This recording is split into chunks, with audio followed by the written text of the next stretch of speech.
Hi Martha, folks. Today I would like to shed some light onto the question that I've been asked so many times, and I think it's very important to talk about it because not so many artists understand themselves. What is the difference between multidisciplinary, interdisciplinary, transdisciplinary, and of course cross-disciplinary art?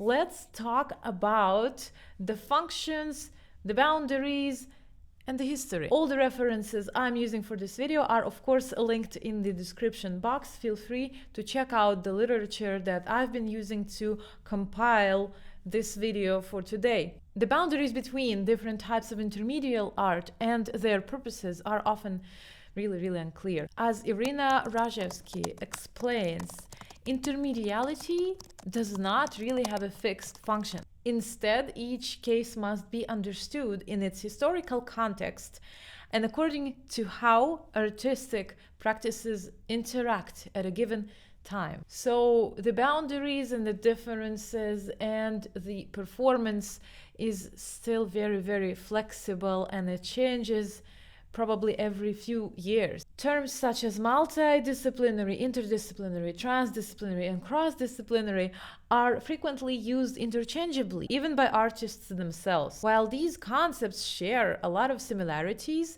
the differences between them are quite subtle and sometimes really hard to detect. These approaches are also used, of course, outside of the arts in fields such as medicine, education, the social sciences, and certainly research.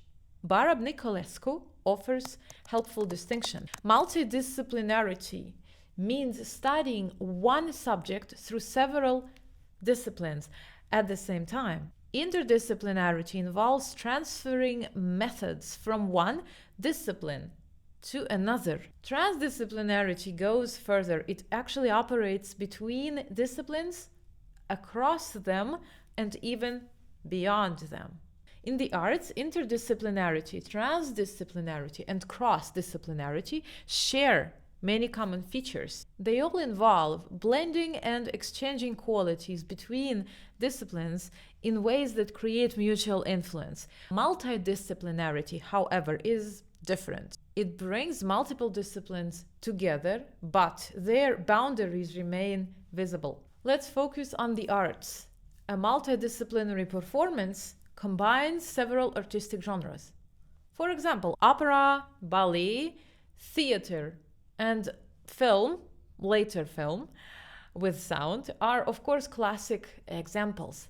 Opera typically includes music, orchestra plus voice, poetry, libretto, speech, drama, movement, and visual design such as sets and costumes. These elements coexist, but usually within a clear structure. Opera emerged in the early 1600s with composers such as Jacopo Peri, Giulio Caccini, and Claudio Monteverdi. Ballet appeared a century earlier, in the Italian Renaissance courts of the 15th and 16th centuries. In the 17th century, Jean-Baptiste Lully incorporated dance into opera and also developed his standalone Ballet de Cour, expanding the genre further. In the 19th century, Richard Wagner transformed opera by uniting music, drama, poetry, and visual design under his idea of Gesamtkunstwerk, a total work of art. He even wrote his own libretti and oversaw the staging. However, Willem Elias wittingly points out that he forgot the nose, unless the perfumed audience provided sufficient smells. Way earlier, Balthazar de Beaujeu had already attempted a full sensory integration by bringing together all the art forms within the ballet comique, which combined music, dance, speech, elaborate staging, with the highlight of a three-part fountain from which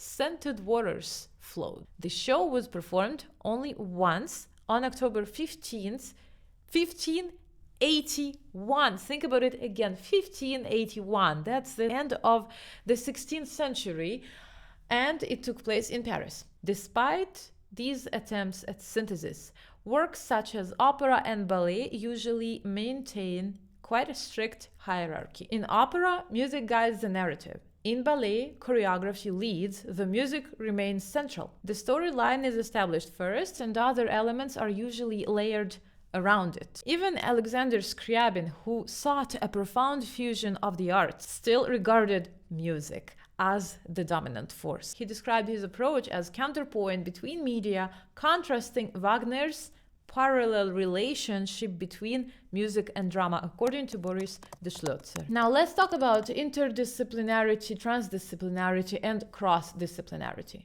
Of course, the blending of art forms is not new. Ancient Greek tragedy already combined drama, poetry, music, and declamation so closely that separating them would diminish their meaning. Scriabin referred to this unity as omni-art, again according to Boris de Schloezer. What distinguishes interdisciplinary, transdisciplinary, and cross-disciplinary practices from multidisciplinary art is mainly the issue of hierarchy. In multidisciplinary works, one discipline usually leads.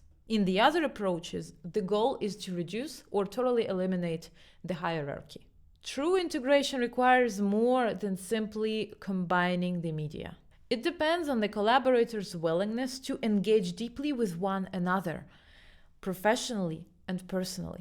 Essential conditions include mutual trust, technical skill, openness, respect, emotional balance, and a readiness both to lead and to follow. Of course, the balance between these roles differs in every single collaboration in the world.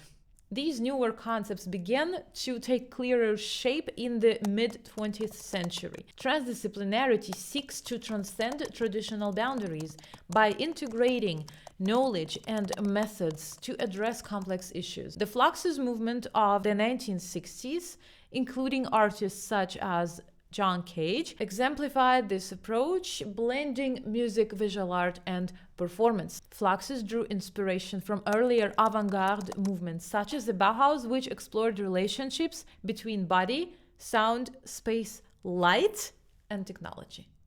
Interdisciplinarity operates between disciplines. Boundaries become quite fluid and relatively difficult to define. Transdisciplinary art goes further. The disciplines merge to such an extent that their borders dissolve. Cross-disciplinarity, by contrast, keeps disciplines identifiable, but allows them to influence and reshape one another. So while each discipline remains intact, the decisions made within that particular discipline might actually be influenced by another collaborating discipline. These categories are still evolving, which explains why their boundaries remain indistinct. Many contemporary works are conceived from the outset as exchanges between multiple media. Installations today may combine sound art, light sculpture, projection, movement, digital technology, spatial design, natural phenomena, and even biology. For artists working across disciplines, some familiarity with multiple media is of course essential. Overlapping competencies support meaningful collaboration and make deeper integration possible. The defining feature of interdisciplinary, transdisciplinary, and cross-disciplinary art